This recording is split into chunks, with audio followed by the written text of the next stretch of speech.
Uluntu lwasempindweni elibode eMpuma Koloni alikwazi ukufumana inkonzo ezingundoqo ngenxa yokungabikho kwezinto zokuhamba. Uluntu lwalommandla lusebenzisa idonki kuyo yonke leminyaka engaphezulu kwama-20. Abantwana besikolo bahamba iiyure ezine ukuya esikolweni. Kutshanje abahlali kunyanzeleke ukuba babeleke umzimba womntu ongasekhoyo ukuweza umlambo usiye emkhenkceni.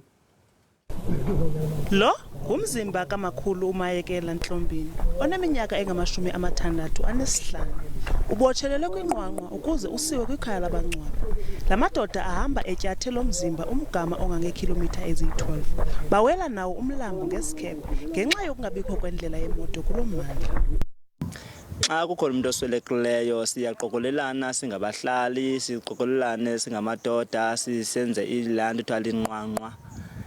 Silayishe umuntu enqwanqweni simthwale simse kuloo ndawo sofumana kuyo imoto. Umakhulu Mavikana yinkondekazi yalapha. Akakwazi nokuya kumaziko ezempilo ngenxa yemeko yendlela.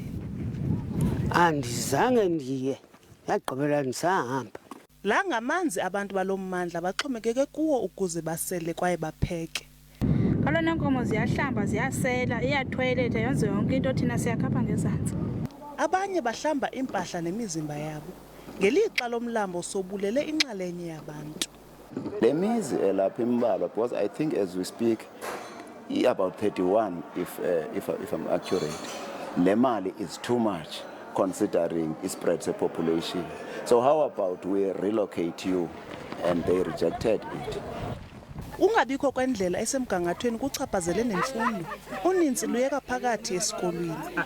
Ndingu-Onesipho Ndamase noxa wam uSibusiso Tembe weendaba ze-SABC entlangano elibode.